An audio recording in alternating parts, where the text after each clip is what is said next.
In this video, you will hear my thoughts about the new Peak Design travel tripod from a perspective of someone who shoots professionally time-lapse, cityscapes and architecture, and also someone who's quite biased towards Peak Design products because they just make cool products.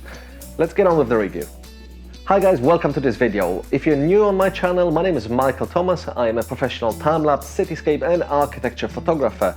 And today's video is all about the new Peak Design tripod that got delivered to me 2 days ago. I was within the first 1,000 on Kickstarter to order it. I think I ordered actually on day one. And before we get on to reviewing this tripod, probably it's worth going through my history with Peak Design and why would you order a tripod on day one when pretty much no one reviewed it, and why would you trust a company that has never done a tripod. In 2013 I backed my first Peak Design product. It was the Capture V2 that I was using, well, pretty much all the time since I got it. I also since then bought the leashes and yeah, all these things that clip on and really conveniently work with your camera system, as well as I use the leashes to, well, attach cameras and make sure they don't fall off places where I was shooting time lapses. Then back in 2017, was it?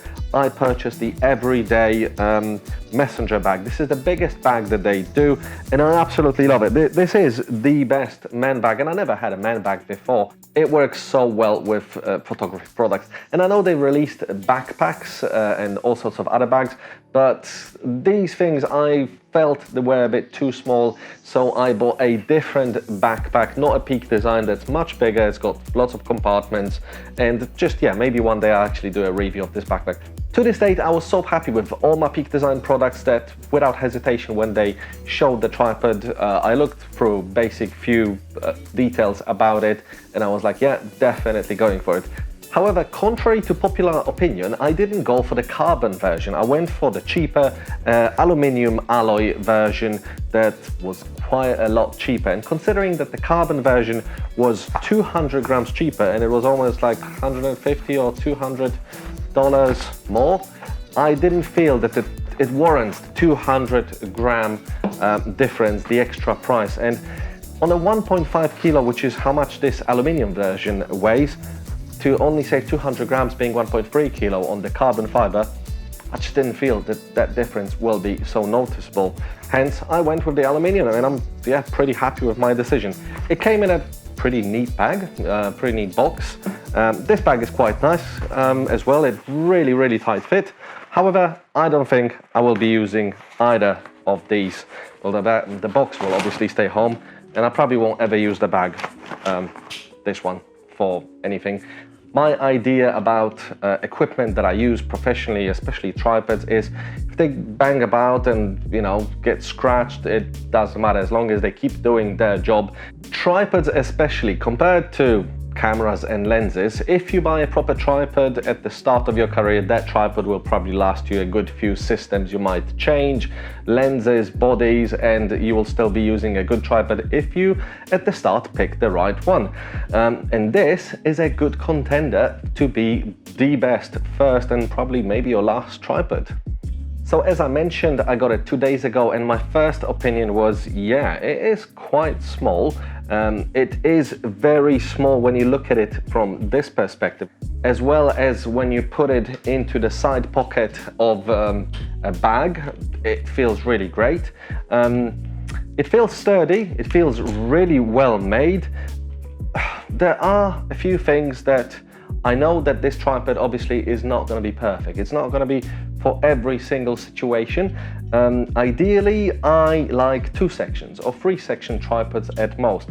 This is a 5-section tripod. So in the past, I have bought tripods that I needed for travel. So I needed them to be light and portable. So I bought some carbon fiber tripod for £100. It was very flimsy, not very good with any heavier camera body and lens setups, and actually broke in 3 months. So yeah, I'll return that and we're not going to be even comparing it to this tripod. This is a heavier tripod. It's 1.5 kilos. The other one I was talking about was only 1 kilo, apparently carbon, but that didn't matter because it broke quickly. This one being 1.5 kilos and aluminium feels sturdy, doesn't feel really heavy, as much. And if you think that this would have been 200 grams lighter, I honestly don't think I would have felt the difference. But it is really well made, and some of the features you've probably seen on plenty of other videos already, how things work around the tripod, are pretty ingenious, I believe. There's been a huge amount of thought put into this tripod, how to make it so compact and how to make it usable for the photographers that will use it in the end. How the legs just open up quickly, I really like, and how you can just fold them, as well as how this little button just clicks away so you can adjust the tension of the ball head. How the ball head hides in the spots is convenient, but you have to get used to it, because otherwise you don't always, if this ball head is in a different position, you have to make sure to get it down into the slots before it compacts as much as it can. Including 2 different size hex tool is a brilliant idea, because that eliminates the few grams a hex tool actually weighs from me carrying a hex tool in my bag, because I know that will be in the tripod, so I will not have 2. So when you think about this being 1.5 kilo, you have to think about what other things will this tripod actually replace that you can take out of your bag, because they will be actually included in the 1.5 kilos of how much this tripod weighs. One of the most important features that this tripod solves is that when you connect it to a tripod and it's all locked, it takes absolutely no time to disconnect it and plug it into one of your capture systems on the side of your bag or wherever you have the capture system. I've got one on my main bag, I've got another one on my backpack on one of the arms, so it sits in front. It saves you so much time. We will be talking about the compatibility with regards specifically to the Z system and the FTZ adapter, and I'll explain you some of the small functionality details that I was able to work out to tell you which of the capture clips you should have, where to sort of maximize saving time compatibility between native Z lenses and the FTZ adapted F-mount lenses. Right, let's get into the details of what I like about this tripod. It feels great. I think it really is sturdy for when it comes to adjusting the tripod and making any movements, and just with one click the camera stays. And even if you want to use it with large telephoto lenses, it's got the maximum payload of 9.1 kilos, which is 20 pounds. And I don't even have such payload, but I can demonstrate with the lens that I will definitely be using this setup with, which is my 500 PF 5.6 lens. So here it is, the Nikon 500 PF F-mount lens adapted on the F2Z adapter. And even though it's the lightweight PF, which is Fresnel kind of lens, I probably wouldn't recommend using the small square clips.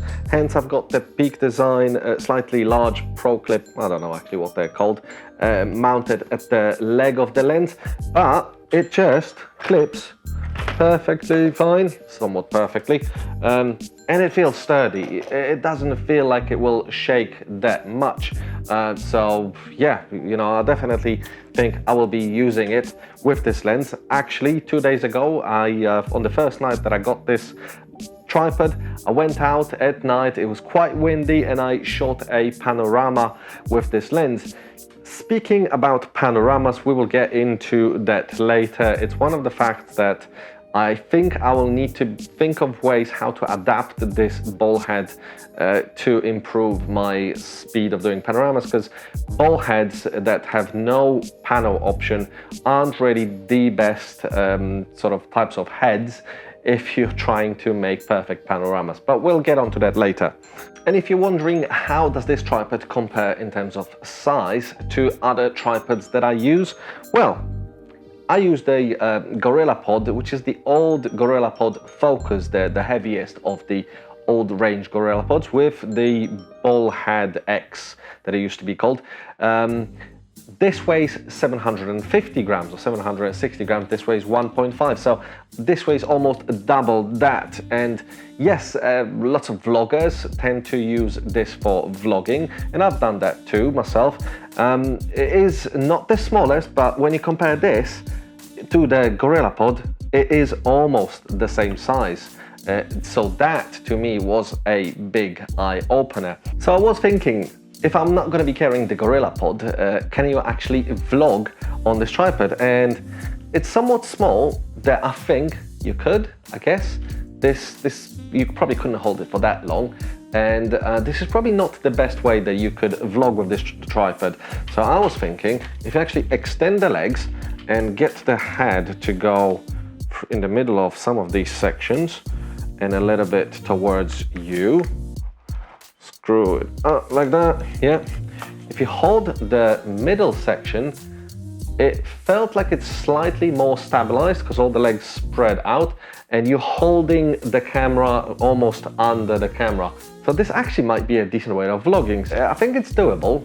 If you grab by the end, yeah, your hand will be tired very quickly, but you could extend. If you haven't got a super wide angle lens, you could actually vlog with it somewhat far away, so this extends the distance between you and the lens, so it becomes a slightly wider angle. I think it's possible. With bigger tripods, I would not recommend that, but this, it's heavy, I gotta say, but it could be doable.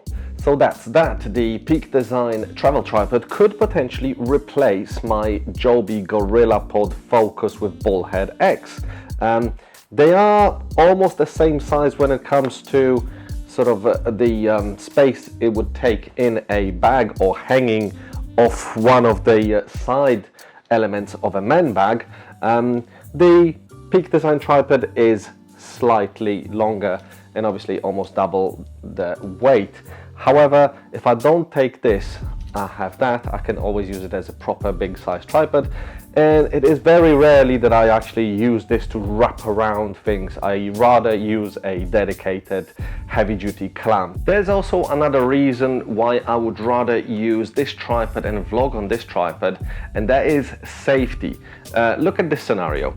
When you're using the Ballhead X dedicated plate, if you don't tighten the adapter all the way, it will still not fall out both ways. However, in the case of the Peak Design the minimalistic capture clip, if you don't tighten it properly, it will not fall out one way. Yes, it is actually blocking one way, but it can fully detach going backwards if you got the screw on the left side. And I've actually been in that situation that I haven't tightened it all the way and it almost fell out. So my camera, even though they are compatible, they are Arca Swiss compatible, the small minimalistic plates don't prevent you sliding the camera backwards. So yeah, it is very risky. You have to really tighten the head tight to make sure that it will not fall out. And then, yeah, it's fine, you could vlog on it.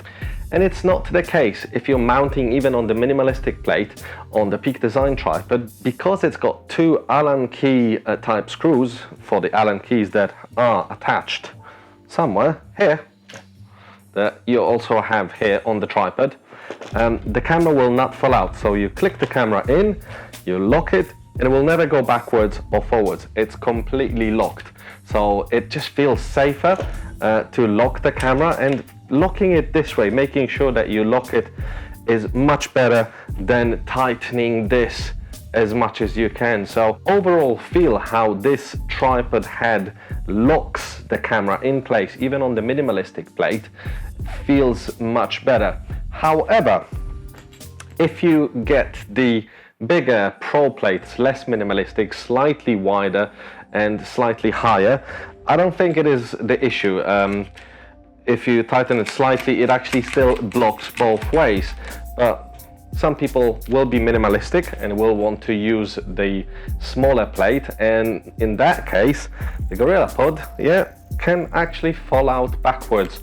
The bigger plate solves that problem, but sometimes I want to have my bigger plate on the big telephoto lenses and only the small plate if I'm only using Z native lenses. So let's compare this to another tripod that I've been recently using, and that's the Geekoto tripod. That's quite cheap. I've been using it recently. It costed about £70, and I've been sent this to review by the Geekoto company, but then they said that I am not supposed to say that I got it for free, and this is a sponsored review. They wanted me to do an official Amazon review, which I wasn't happy with, so we parted ways and I ended up having this tripod. It's not a bad tripod, it's lightweight, it's about 200 grams lighter than the Peak Design tripod, but it is quite a lot bigger than the Peak Design, and it's very flimsy. It's sort of all aluminium, plastic and stuff. It's not very well made, but it is 70 pounds. Look how much smaller the Peak Design tripod is. They extend, I think, to about the same size. They seem to extend to the base to around the same size, but the Geekoto has the benefit of two sections here at the head element rather than just one section.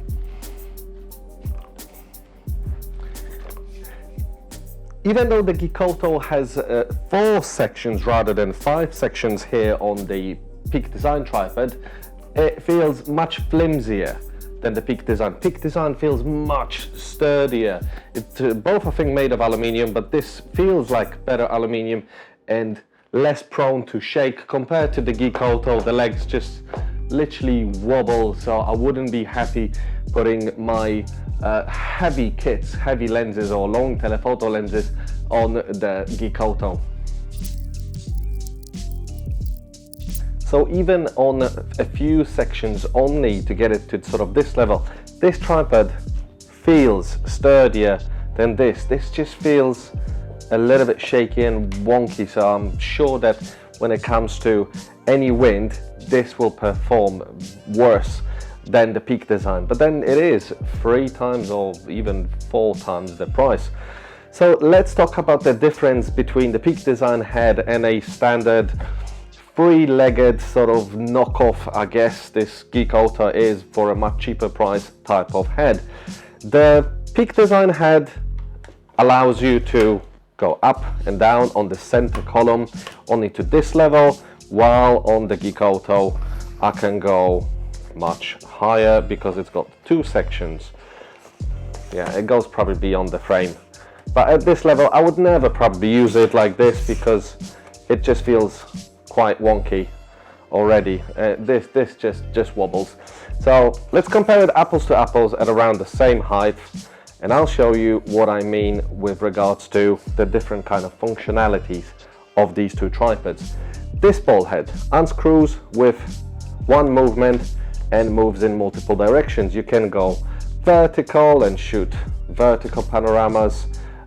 Yeah, that's all it does. If you want to do panels, you unscrew the whole thing and you have to manually move it, but you then can go slightly wonky on your horizon. However, typical ball head, you unscrew this, you can move in multiple directions, you can shoot vertical stuff as well, but if you get level and you want to shoot a panorama, you just unscrew the panoramic lever and you move left and right without changing your horizon. This is what's missing from the Peak Design tripod.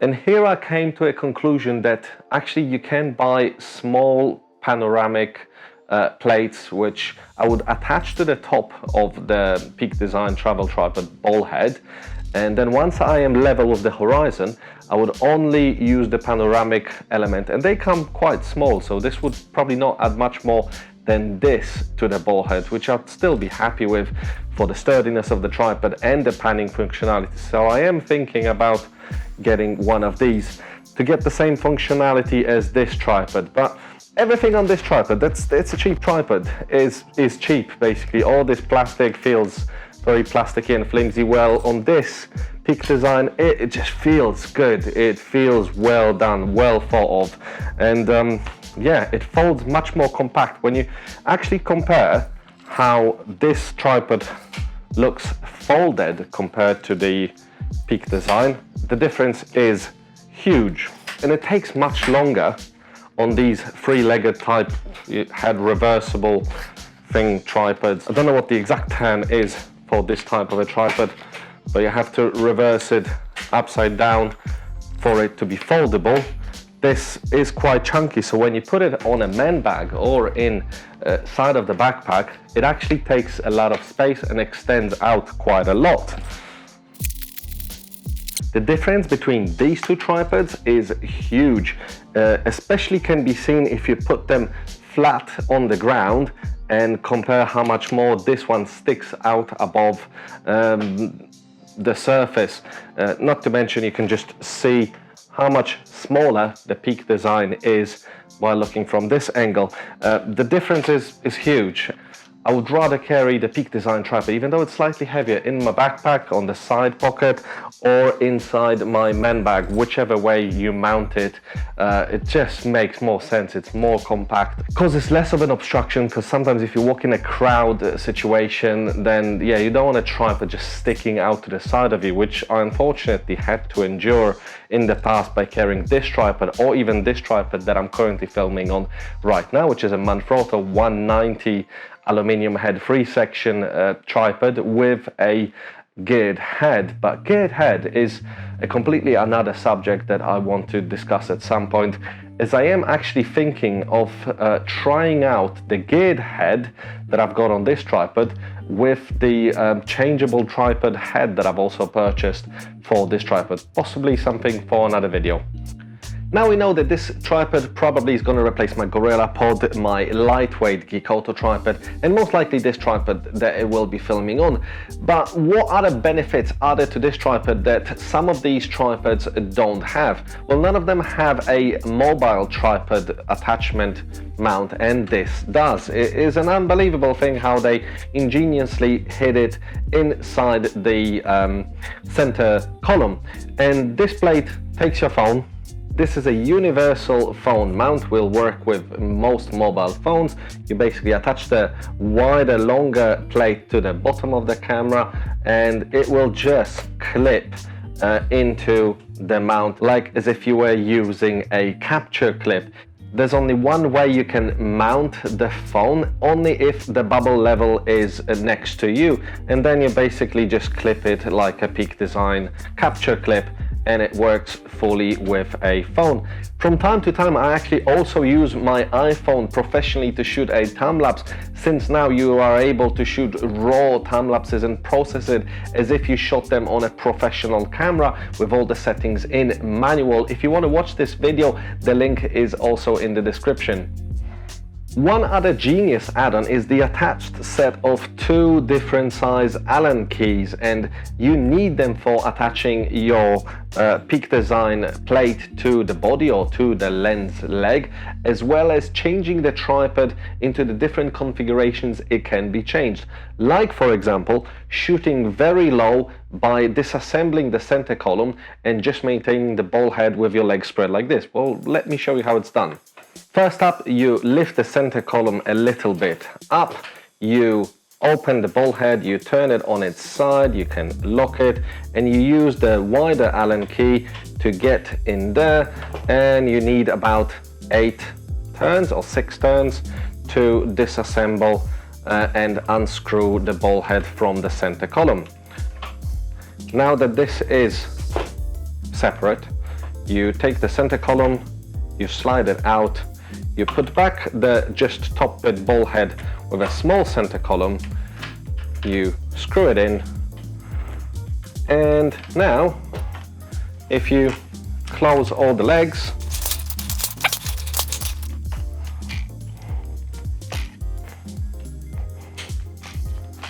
you can shoot pretty low. I can probably even get it lower than this, while still maintaining a little bit of movement of the ball head to get my horizon straight. So they're saying that you can be 14 centimeters off the ground. I guess it all depends how big is your camera system and how flat the surface is, because you could completely fold the ball head into its slots and be rather low.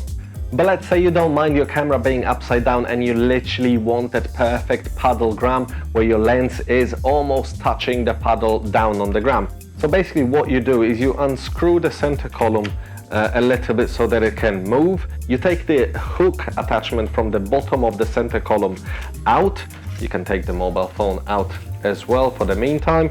You move the column down. You lock the center column back in place. Ideally, you put the mobile phone attachment back in so that you don't lose it. And this way you can put the camera with your lens really, really low, but it'll have to be upside down, and you're still going to be on free legs, and your camera will not necessarily touch the ground if you don't want to. Or if you shoot flat lays and you want your camera pointing perfectly down to the floor, you can just extend all legs.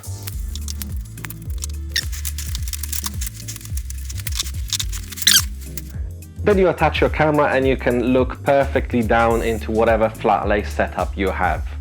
And as I used to carry a mobile phone mount and a hex key in my bag, and now these two things are actually built into this tripod, well, that's already a 22 gram and a 9 gram saving from my bag. So 31 grams we're saving just by the things that are included in the tripod that you now don't need to carry in your bag. So I don't think we're going to get as far as saving all the way from the things that this tripod could do to get me to as if I bought the carbon fiber one, but it actually does include small savings that you will now not need to carry that you were carrying before, potentially at least. And when you're shooting with large telephoto lenses, like for example this one, the 500mm PF, I will recommend you use the hook that's underneath the center column as a additional weight to the tripod, not just to prevent falls, but to make the whole tripod setup more rigid and less prone to any wind that might affect your photos at long telephoto distances getting blurry. This will just make sure that even with some winds hitting the tripod, it will be more firm.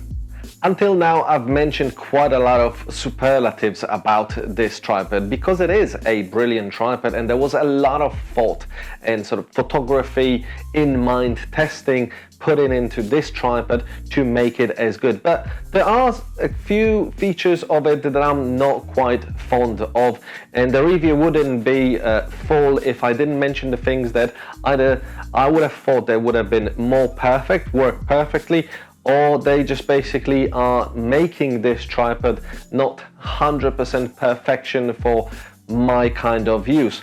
Let's start with the fact that it has got 5-section legs.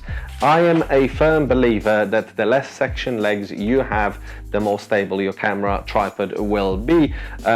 So some of the tripods that I use, I only buy ones that have a small amount of sections, 2 sections ideally.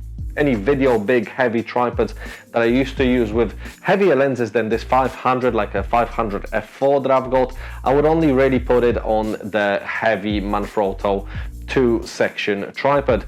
This tripod that this camera is recording at the moment is a 3-section aluminium Manfrotto tripod. It's also quite sturdy, but it is much bigger and much heavier. The more sections you get, you obviously can make the tripod smaller, but it is going to be less sturdy. However, I think they have made the 5 sections somewhat okay, so it is a small moan on my side that you have to undo and do later on. 5 sections rather than less, but I can live with it. It's not a deal breaker. Another thing that I would have thought could have been possible, and I don't know why it's not, is that the sections only lock into 2 places. It locks in the sort of minimum, I don't know, this is about 30-degree section, and then the other locking place is all the way extended if you're going into the minimum camera down by the ground level. So it's going to almost probably, I don't know, 80 degrees, so it's not the full 90 degrees angle. There is no in-between locks. It's either the first one or the top one. So I would have assumed that it would have been nice if there was at least like 2 or 3 in between that. Most camera tripods have at least 3 sections that it locks to. It helps to get your camera legs all the same way if you're on a flat surface, and then to make sure your horizon on your camera is level at the quickest time. Again, not a big deal, but it would have been a nice addition if there was at least one in between these two sections that it would click into. Another small thing that I found weird is that the set of these two Allen keys only perfectly fit one way. There's no wiggle at all, doesn't make any sound. However, if you do put it the other way, there's a little bit of wiggle there.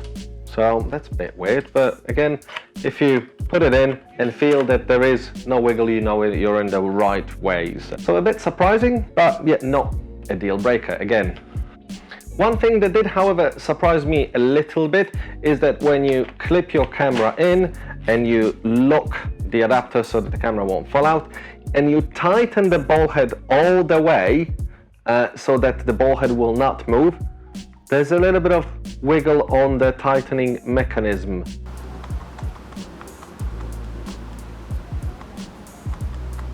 And it makes a little bit of a sound.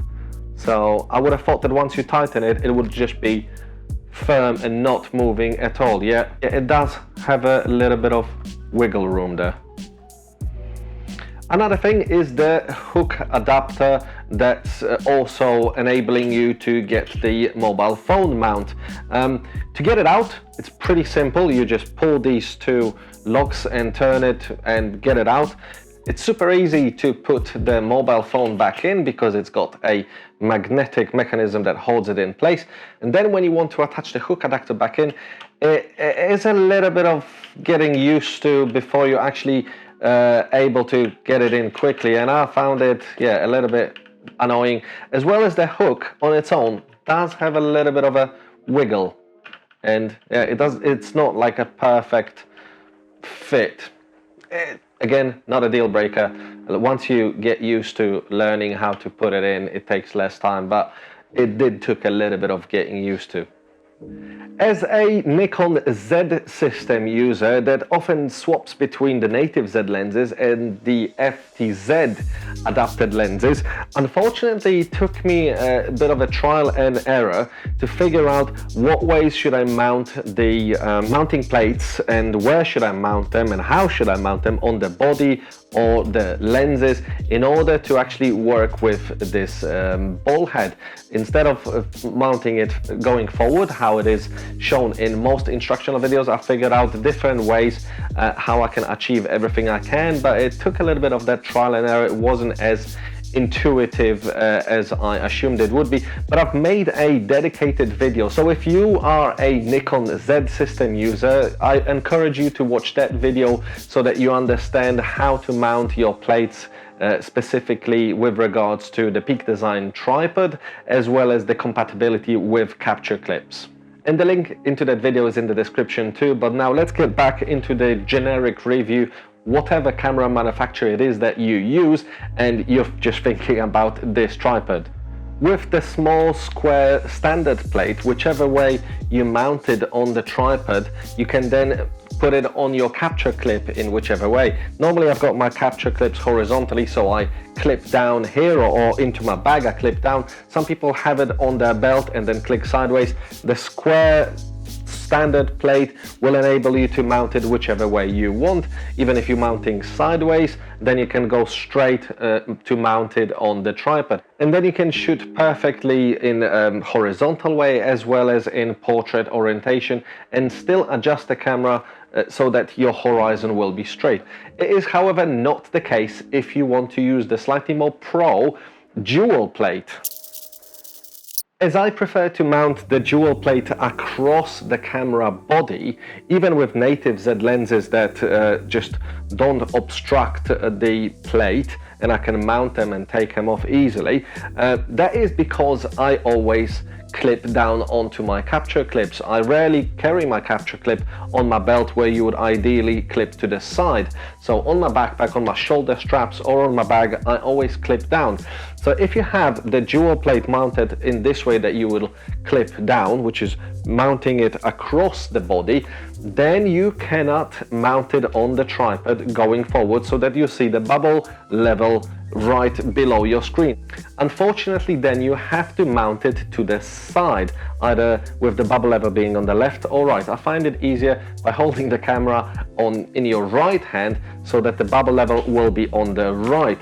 And then it is a rather tight fit in between the two screws that prevent your plate into sliding this way or that way. Even after you tighten the plate, the screws are there for a reason. I believe they should stay there. I'm not gonna unscrew them, but it is a very tight fit for the dual plate in between these screws. And there's been a few occasions where I've just tried to put it in and it was touching one of the screws, so I had to go a little bit forward or backward with the camera in order to finally hear the click, so I can lock the plate and then move the ball head. Not a big issue, but I would have preferred if in some way it was able to use the RC2 compatible plate simply by just still mounting it forward. I don't think it is, so it's not a fault for Peak Design's design. But yeah, then you don't see the bubble level at all, so you have to rely on, for example, the horizon line on your DSLR or mirrorless monitor. And I think that's it. To summarize, I'm very happy with going with my cheaper aluminium alloy version. I don't care about the whatever 200 grams or how much it is that it would save me on the carbon for the extra whatever 150 pounds or 200 pounds. I think this is the better tripod to buy, specifically because I rarely go with just a body and one lens and go super light, and if I take the backpack, it's probably 10 or more kilos, most likely 15, 200 grams saving on a tripod makes no difference at all. Even if I take my men bag, it is normally packed with at least a couple of lenses, one body and the tripod, then the 200 grams makes no difference at all. It's got its limitation that by testing it and doing this review, I've actually figured out how to overcome. So now I am more familiar with this tripod and I will be able to use it faster and know how to avoid certain pitfalls. But I do hope that this review helped you in choosing if you want to purchase this tripod, or just this video helped you in managing your expectations as well as raising your anticipation because your order number has been a higher number compared to mine that I was in the first 1,000. I know that 27,000 of these tripods got sold. And funny enough, here's a quick funny story. Just after I ordered it, Peak Design has reached out to me and said that, however, we cannot send you this tripod. If you wanted to promote this tripod, we could send you a private link that any people that would buy the tripod, pre-order the tripod through this link, you would get a percentage commission. I didn't think that this tripod will do so well, and I decided how do I promote something that I never felt, never tried. So I skipped on that opportunity, and I think that was when they only had like 1,500 or 2,000 orders, and then after that they got another 25,000 orders. But then again, it wouldn't feel right recommending something I never touched based on my experiences with the company. They do brilliant products, but still I'm not a believer in recommending something you never tried, never touched, and you would recommend it just off brochures, and specifically something that you would wait 6 months for ordering. Yes, I do believe in this company and I have pre-ordered on Kickstarter from them on multiple occasions, but this is not the way I do my business. I need to try something, feel something, see if this works in my day-to-day photography, time-lapse video environment in order to recommend it. So yes, I may have lost out on some extra opportunity to possibly make, I don't know, loads of cash even if I recommended it and loads of you guys bought it, but I feel better about it because now I actually know how good it is, and it's only now that I've got it, I feel happy recommending it to you. I think this tripod will be a brilliant purchase. I don't know when you're gonna get it because now I think they have to still fulfill the pre-orders from Kickstarter first, but I'm pretty sure that how successful this was, they already have a contingency to bring out the tripods into shops once they fulfill every pledge that was done on Kickstarter. Would I recommend you to buy the carbon versus the aluminium? Sure, yeah, why not? If you got money to burn and you really care about extra 200 gram and you sometimes only travel light with just one lens and one body, why not? Otherwise, the aluminium 200 grams difference is probably your better choice. When it comes to value for money, the aluminium, for me at least, was the better choice. In future videos, I'm already planning how would I use a separate head or adding just a panning mechanism onto this head, because I think this will make this tripod more suited for my needs. Thanks a lot for watching this rather lengthy but hopefully very detailed review of this new Peak Design travel tripod. I will now be putting it into good and thorough use, and maybe in 6 months time or 12 months time I will do an update video what's it like using this tripod on a day-to-day basis for all this time. Thanks again for watching. If this video gave you value, please press like and comment with any questions that you have that I may have not covered, as well as subscribe for similar videos like this, as well as other videos that I've already got in the pipeline, which are mostly about architecture, time-lapse and shooting cityscapes around London, as well as other places I travel to, plus the occasional equipment reviews of only the equipment that I thoroughly recommend using. And if you want to see some of the behind the scenes that go when I go out and shoot time-lapses, architecture and cityscapes, you can see that on my Instagram account at London Viewpoints, where I share stories as well as posts of the final image from a, for example, time-lapse shoot, as well as them carousel type multi-photo seamless stitch panoramas that I lately started liking more and more sharing. That's it from me today. Let's get this tripod into good use. See you later, guys.